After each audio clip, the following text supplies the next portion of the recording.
president, my boss, the President of the United States. You're going to be hearing from his boss at lunchtime, by the way. That's what he would say. I want to welcome you to your nation's capital. I hope you enjoy the fullness of this place, enjoy each other.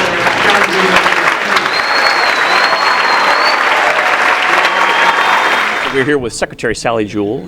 This is the White House Tribal Youth Gathering. Wow, first ever. Keynote speaker, essentially opening remarks. The kids are excited, the mood's exciting. How are you feeling about all this? I'm excited too. I mean, 1,000 young people from across this country, 48 of the 50 states, over 260 tribes represented. There's energy in that room, especially considering how early in the morning it is, and you know, most of these are teenagers, and they're up, they're out, and they are rocking and rolling already, so it's great.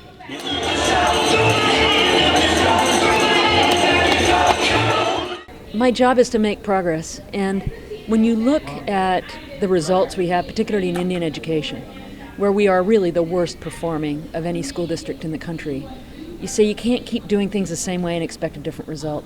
I want to say that it's not the people of the BIE. The structure is not set up to succeed. We don't have the right accountabilities in place so that we can make sure that what we're doing on a local level is serving those kids. And that's why we're really focusing on what does work and saying, what can we learn from those bright spots and how can we bring that across Indian country? And our view is that no one cares more and is more committed to the future of tribal youth than the people in their communities, their families, their tribal leaders. So we're working on turning control of schools and many other things back to tribes and providing the resources needed to get the job done.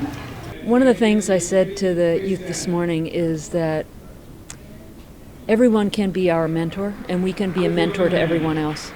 Sometimes that phrase, you know, out of the mouth of babes comes real wisdom, and I have seen that over and over again in my meeting with tribal youth, and this is exactly what the president saw when he sat down and really enabled these 6 tribal youth in Standing Rock to open up to him.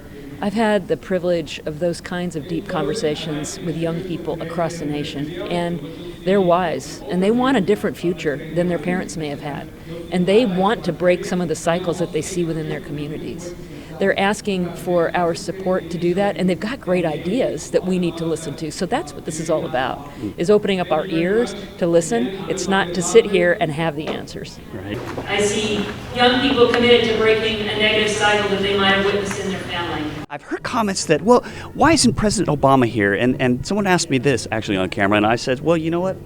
Seeing the family's face, President Obama, late Obama's face when they went to Standing Rock, I bet the president, though he has so many things to do, I bet he wants to be here.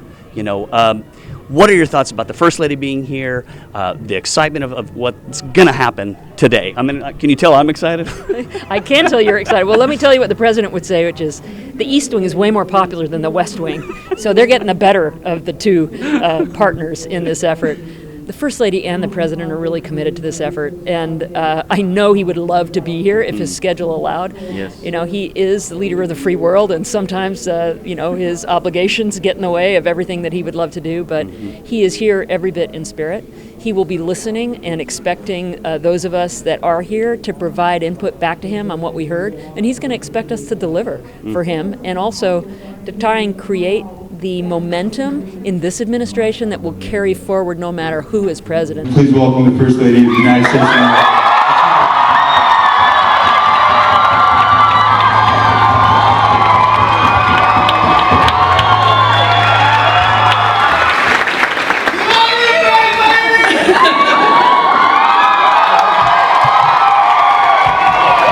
Well, I think it goes without saying that I love you too.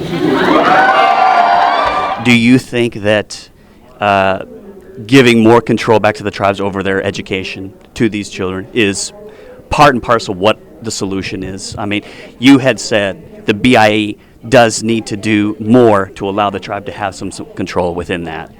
I absolutely think that local control is a key, but not just let's turn it over and you sink or swim on your own. It is difficult to run school districts. That's why we're going to be announcing grants to support tribal education departments, and those are coming out today.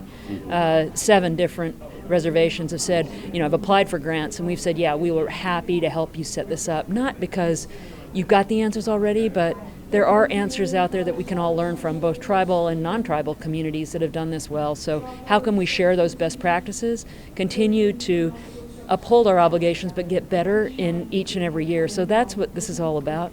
And I also will say that 90% of Indian kids are educated by state school systems. So we can start with the things that we control, in my case, the Bureau of Indian Education, but we have to work closely with states. We're meeting with the organization that supports state superintendents and heads of public instruction in every state across the nation. They want to work with us. So it's about tribal control of schools, but tribal engagement in state schools, so we ultimately can have not only an academically rigorous education, but a culturally rich one too that honors the heritage of these people and the tribes that they represent. So that's what this is all about. Beautiful. Last word, I lied, I know I have one more, but what do you hope that these kids walk away from with this whole event? I hope they walk away saying, I'm not alone in my journey.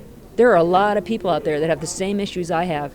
I want them to walk away feeling inspired about each other and who's there, and saying, it is our job to lead in this next generation, and there are people out there that want to help us do that. So that's what I hope they walk away with. Wonderful. Secretary Sally Jewell, always a pleasure. Incredible work you're doing. Thank you so much. Appreciate it. Thank you, Vince. It's been great to be on the Wonderful. program.